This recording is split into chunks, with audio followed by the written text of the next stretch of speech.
Many thanks for your company here on Joy News today. Now later today, commuters and commercial activities as well as some motorists around the Kwame Nkrumah interchange are expected to experience an ease in vehicular and human traffic. This is because the much anticipated and talked about landmark interchange will be commissioned for full access to motorists plying to and fro all directions linking the circle. Beyond the main interchange, a number of infrastructural developments have also taken place as part of the project, among which are spectacular fountain displays which has won the admiration of most passers-by, a new Lorry terminal, as well as some greenery for decoration. My colleague Maxwell Agbagba visited the soon-to-be commissioned interchange a while ago and reports.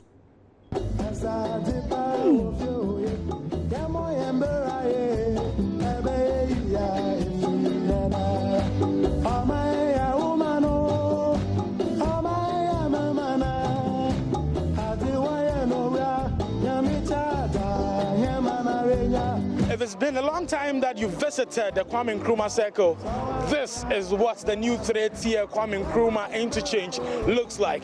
It is one that you need to see with your own eyes. The infrastructure and the construction of this beautiful edifice is one that you need to see for yourself.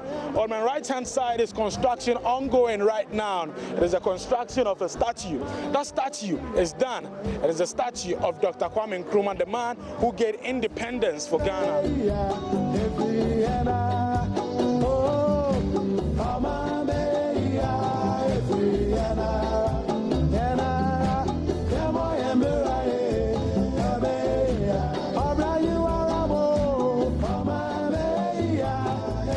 The Kwame Nkrumah Park here at the Circle Interchange. Authorities here would not allow us to take full footage of the place. They tell us that we should come later in the evening where they'll be doing a display of the beautiful lighting and fountains here at this park. But right behind me is a statue of Dr. Kwame Nkrumah. It's positioned very well so that if you're in any part of the interchange, you can see it. Here at this park, contractors are busily working. We can see a lot of earth-moving machines right here. Well, we have some Ghanaians who are here just watching as the construction is going on. It looks like a tourist site for a lot of them. That's what I think is wonderful thing. I will not see some in Africa. And your mama love Ghana, love Nkrumah too. So we believe that your mama is a good leader. Very, very fantastic. I don't know what to say. If we are able to have every president who have a focus like this, so far, so good. The new Circle, new plant station, or Donna station to be specific, is going to be ready on the 15th of November. But let's go inside there and have interactions with the secretary of the GPLTU Odona branch. He's going to tell us exactly what this place is going to be like after the completion of the bus station. And I'm talking about the Odona Lorry station. This is the only station in Accra here that runs 24 hours. So wherever you want to go, just pop into Circle, then we'll get your car to your destination. Yeah. But some say that if you have all of those cars loading from here, it looks like this place is a bit small and will not be able to contain the huge number of trotros that we have. You see, we've got a plan so that when we see that the place is running full, we've got a landing bay behind the local station. So we park some of the cars there. Oh, okay. So not all the cars will park here? So we call you when there's a space. Then they call you, they will come and load, and you go. The old Lorry station, how bad is the place? Before getting this new one, how bad is the old Lorry station? You see, when it rains, in fact, it's a nice one. You see, so we thank the government for upgrading this place for us.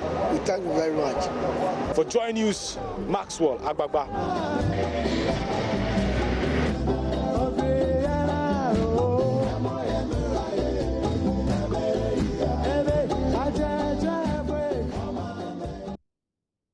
Now to some pretty disturbing news. 157 people have been diagnosed with cholera in the country as of yesterday.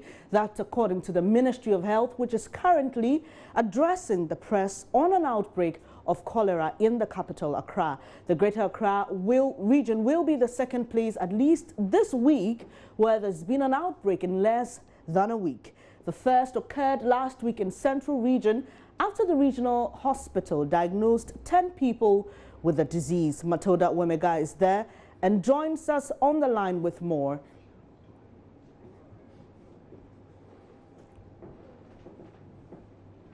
Hello, Matilda. Well, we don't have Matilda on the line. We'll raise her up shortly to give us some facts from that particular press conference. Now, factions of the prolonged chieftaincy dispute in Ando of the Akpini traditional area of the Volta region have agreed to reconcile and ensure peace in the area. For some 39 years, there have been power struggles among chiefs of the three main divisions of that particular traditional area, Anyigbe, Bodome, and Jigbe.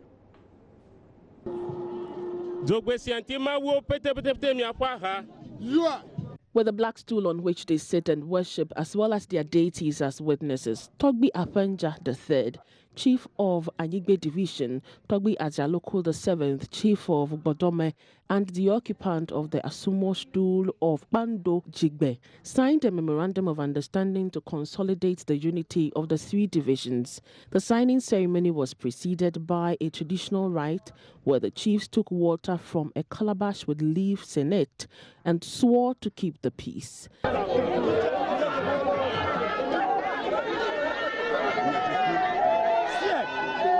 The peace deal was made possible following interventions by some concerned citizens and other sub-chiefs led by Togbi Kojogan V, Chief of Gaja. Togbi Ajaloko VII emphasized the need to promote peace in the traditional area and urged subjects to join them in charting the path of peace and development. Togbi Apanja III called on citizens to forget the past and look forward to the future in unity. I love peace. I love understanding. So I have started employing all the people that we should forget about the past. Love is the key for everything. We should love ourselves and our neighbors, and we love Ando and Ghana. I think everything will be okay. Residents are confident in the coming year they will celebrate the Daimbakaka festival, which has been put on hold for years.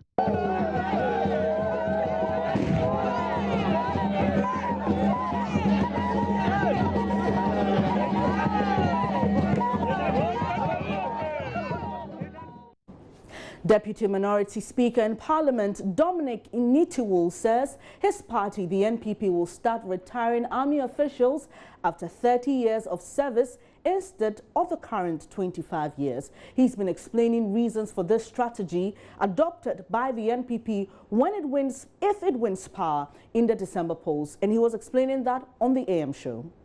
Saying that instead of allowing them to retire at 25 years, officially you retire at 30 years. But that does not mean that if somebody decides at 25 years to leave voluntarily, anybody will stop him. No, not at all. But you need to ensure that they have their pension from the normal 15 years. If you enter the military, by 15 years you are qualified for pension. So from 15 years you can be paid your pension. If you retire from 20 years you can be paid your pension. If you are 25 years you'll be paid your pension, and then 30 years you'll be paid your pension. We have taken that decision. We will implement it. It's good for the military. It's good for the people of Ghana. It helps us. Have you ever looked at our veterans? Young, capable men, 45 years, 48 years, they go and they are sitting in their houses. Government is not even able to pay them their pensions, and it's so bad. It doesn't speak well of us as a nation. Life starts at 40.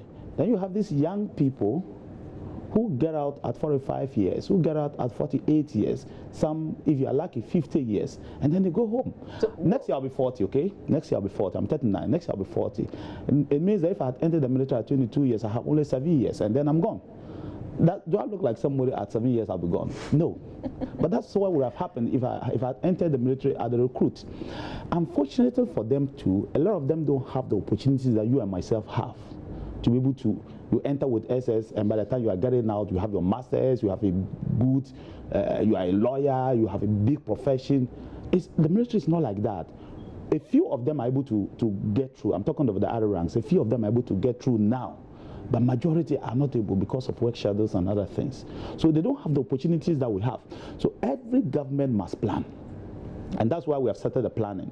That, yes, so you now have up to 30 years. You start planning. The guy leaves the military, he has his money for resettlement. You plan his resettlement package from housing to benefits to medicals to everything. And that's the more reason why we are saying clearly that we have a military hospital for the southern sector. This is Joy News Today with me, Benis Abubed. We'll bring you some more stories after this.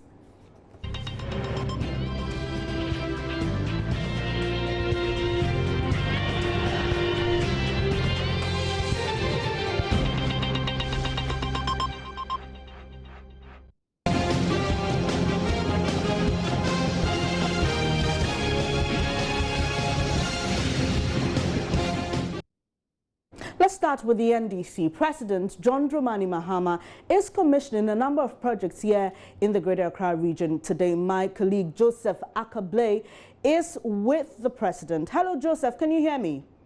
I can hear you, Dennis. All right. So can you bring us up to speed with the number of projects the president is commissioning today? So first, the one that he will be commissioning is the official opening of the Bema Camp Airport Hills Overpass Road. He also performing a groundbreaking event for a new flyover, the Tema Motorway as well. Later in the day, too, you also be doing the inauguration of the Accra Digital Center and a business processing and outsourcing center also in Accra, all within today. But as I speak to you now, we are currently very close to Bema Camp. We are at the official opening of the Airport Hills Overpass. And as I talk to you now, the president is addressing the gathering. So far, he has been talking about how his government is committed to ensuring that we have a good transportation system in place. He says roads are important, roads are crucial, not just for business, but also for workers who work in diverse fields. I mean, they provide for those who provide services, they need to get to work with that. This particular space will ensure Joseph, it's pretty windy where you are. If you could just reposition yourself because we can hear you clearly. Is it much better now? Yes, it is. You can proceed. Yes. So what the president is saying is the fact once this road is completed, as he's opening it now, for those who are moving all the way from Bema Camp, those who want to head towards East Legon, it will save them as much as an hour, and that will ensure that they have more time on their hands. So he says roads are important. His government is committed to ensure they provide good roads, and they'll be replicating that in other parts of the country. He also touched on at the Circle Interchange briefly. He said later in the month, but within this month, they will be commissioning the Nkrumah Interchange as well. Well, so it's not today because we had hint that they were going to commission that today, but thank you so much for the clarification. But I know that particular road he's commissioning today at Bema Camp has been in use for some time now. Do we know why it's being commissioned now? It depends. It has to do with the nature of the stretch because the 40-kilometer road, and for some parts have been completed, whilst others were still undergoing construction. So that explains why, despite the fact that some parts have been in use, it's still being opened officially today. Thank you very much, Joseph Akablay. That's my colleague, Joseph Akablay, bringing us some updates where President John Dramani Mahama is at Bema Camp right now commissioning that stretch that leads all the way to East Legon. Let's go to the central region now, where the NPP's presidential candidate, Nana Addo Dankwa Akufo-Addo, is continuing his campaign tour. Today, he's expected to be in Upper Dinchira, East and West. Richard Kojo-Nyarko is with him. Now, he joins us with some more on this particular tour. Hello, Richard. What is Nana Addo expected to do today? Well, he's already been started. He's been going to the palaces of the chiefs in the Upper Dinchira West and the Upper Dinchira East. Currently, he's speaking on Solar FM in the Upper Dinchira East, precisely Dunkwanofin, and he's been bemoaning what he calls accountability.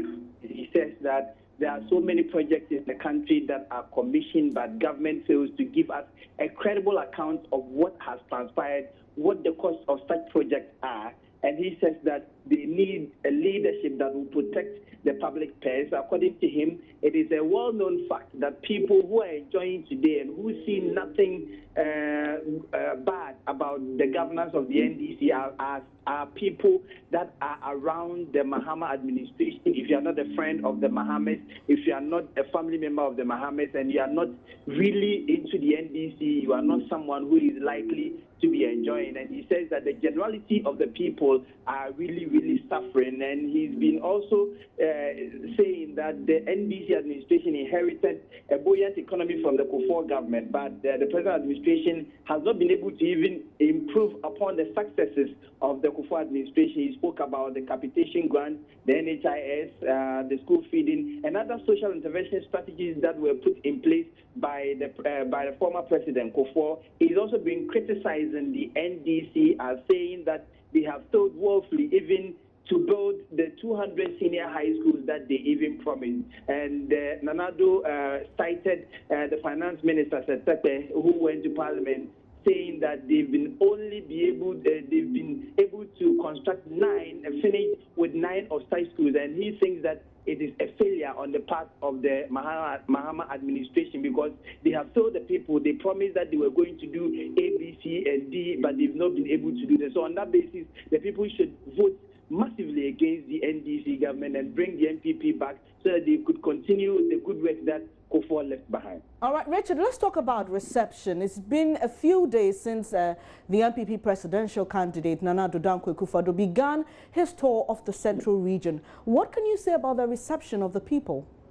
Well, the reception has been very good. If you see yesterday at the Kofi Otam, where it is regarded as one of the strongholds of the NDC. You know, Kofi Otam is where the former president, the late president John Evans Atta hails from. How the chiefs accepted Nana Akufo-Addo by even labeling what they call their neglect. The neglect of the NDC administration. They cited poor roads, they cited infrastructural deficits in and around the constituency. They feel that it is time for change, that the change can really be found in the NPP flag bearer. When we went to the Upper Denchura, West and East too, the people were generally happy. You can't even count the number of people that are following the NPP flag bearer. They number up to the thousands. So the reception has generally been good. All right, briefly before you go, where is he headed next? Well, from Upper Denchura, West and East, Nanado will be heading to the Asin South and Asin Central and Asin North constituencies, where he will be holding mini rallies. And as usual, he will be interacting with market women and other identifiable stakeholders within the constituency. After this encounter, Nanado would be addressing students and lecturers of the University of Cape Coast. You know, it's been a routine where any flag bearer or any presidential candidate or any running mate to any of the candidates that come to the central region, University of Cape Coast has become a hub for them to address the students on education, matters of the economy, and matters of infrastructure. So Nanado will be doing same tomorrow on Thursday.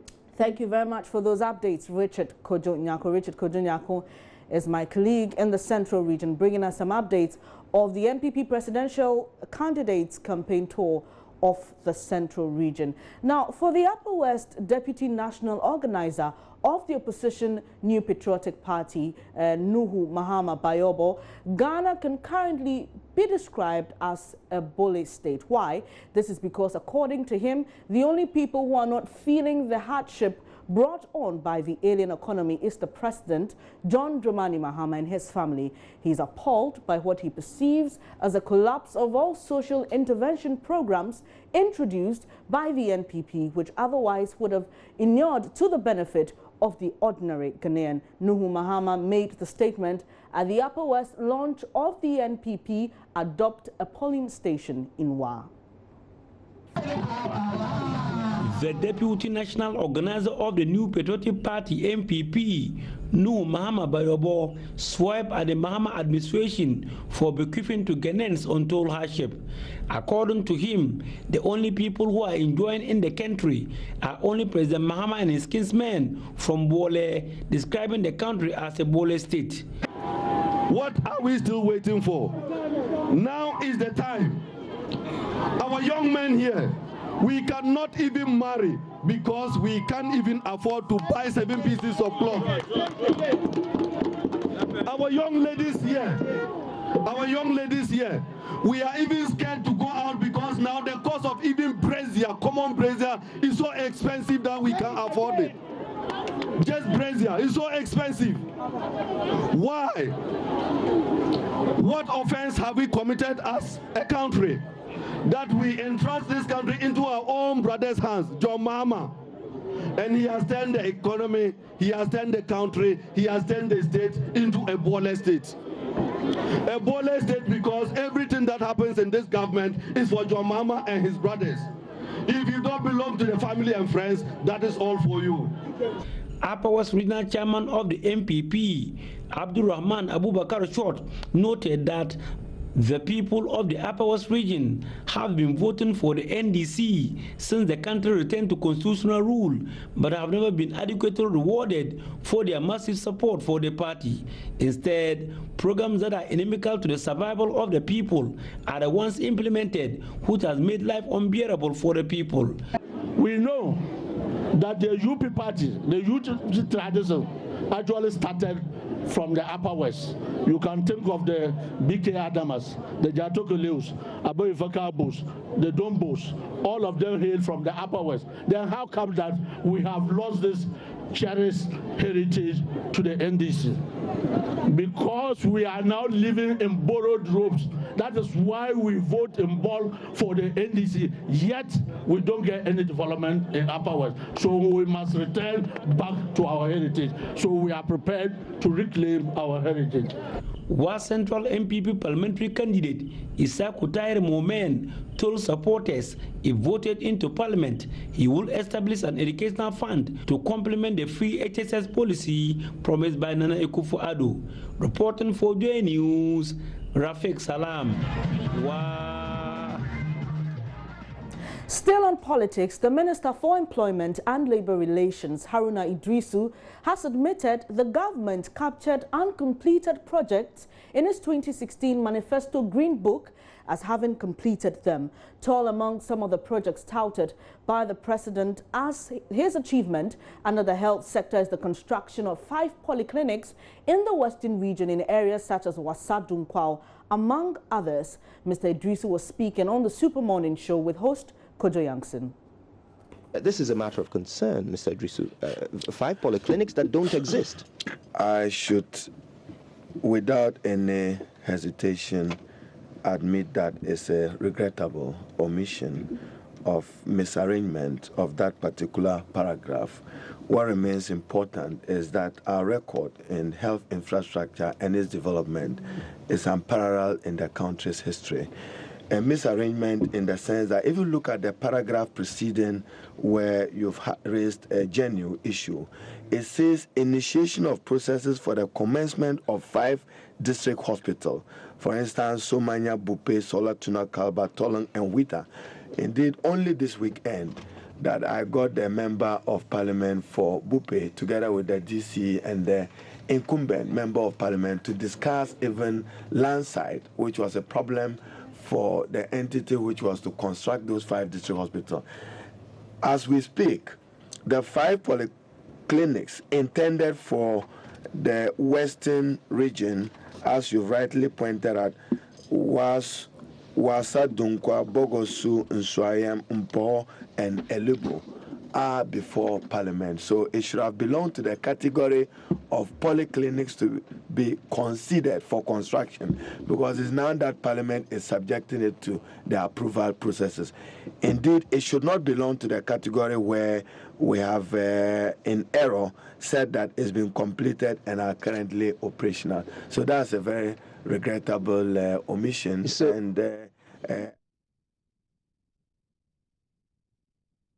While reacting to the minister's apology, Communications Director of the opposition New Patriotic Party, Nana Nkrumah, intimated the error as indicated by the Employment and Labour Relations Minister, Haruna Idrisu, is not new, instead a trademark of the NDC. There's always what the government is telling us falls completely short of what is on the ground. When I came in, we were talking about government, what government is saying is done on the ground in health and all kinds of stuff. And your checks show that a lot of it is not accurate. Today, just now, we're talking about statistics on NYP, and there's a huge gap of about 6,000 between what the minister says and what the CEO says. It's becoming worried. But you see, Kojo, my brother from industry talked about skills and all of that. And then Dr. Bamboatin also talked about people not being educated. You see, at the end of the day, when you don't have an economy that is doing well, whether you are educated, whether you are semi-educated, whether you are fully educated to the PhD level, you would not get a job. That's the bottom line. So it all turns, we're talking about bank credit, and I have told you that a couple of years ago, banks and financial institutions were chasing people to offer them loans so they can invest in whatever they want to do. Now it's not. So the failure, the gross failure of the Mahama government to manage the Ghanaian economy is at the root. Despite having an oil economy, the only government since Kwame Nkrumah, is at the root of the massive joblessness that you have in this country.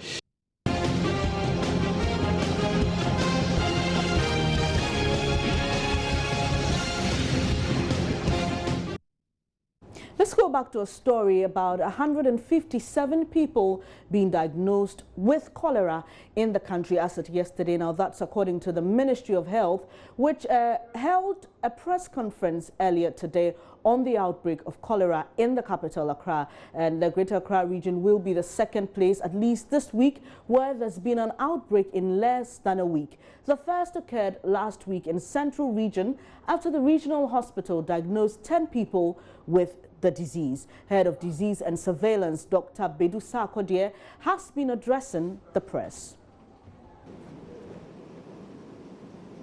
The outbreak started on the 21st of this year, 21st October this year, with the first, or in this case, reporting at Cape Coast University on that date. We followed up to do further investigation, do rapid diagnostic tests, and confirmed the outbreak with stool culture a day or two later. The Regional Health Directorate accordingly notified the Disease Surveillance Department, and subsequently, the various authorities of the health sector were adequately notified. As of 1st November, today is 2nd, as of 1st November, a total of 157 cases have been reported with no death. I wish to repeat this. There is no death. And I think at this juncture, Honorable Minister, distinguished pressmen and women, I wish to commend the region for having done so well. Cholera treatment centers have been established accordingly in the affected communities, but we still think that the population continue to be at risk. The affected population continue to be at risk, and for that matter, there is the need to intensify whatever we are doing, and also share with you this message so that you can help with the public education, and that is what we expect from you maximally. A number of response actions have been started and continuing. They are ongoing by the Ministry of Health and its agencies. The Public Health Emergency Management Committees within the region and metropolis have been duly activated to initiate rapid response. Rapid response teams at national level have been deployed to support the region in their response actions. The required logistics and funding support for management of the outbreak have been sent to the region and district to facilitate the process. The National Technical Coordinating Committee, NTCC, at the national level has met and has come out with clear guide and operative procedures for the management and containment of this outbreak. We have to undertake intensive public education. This has started and is ongoing. There's a need for enhanced surveillance. This has started and is ongoing. Appropriate case management, including infection prevention and control, have been started and is being intensified day in and out. Water, sanitation, and hygiene, which we shorten as WASH, interventions have been started, and this has been found to be very effective in the containment of cholera. We follow up every case to the community. Now, that was a press conference organized by the Ministry of Health about a cholera outbreak in Cape Coast. Apologies, there's no cholera outbreak in Accra. Let's still stay in the health sector. Registered nurses and midwives have issued a 4-day ultimatum to government to pay their unpaid allowances or face a nationwide withdrawal of OPD services from Saturday. We'll bring you more on this particular development in subsequent bulletins.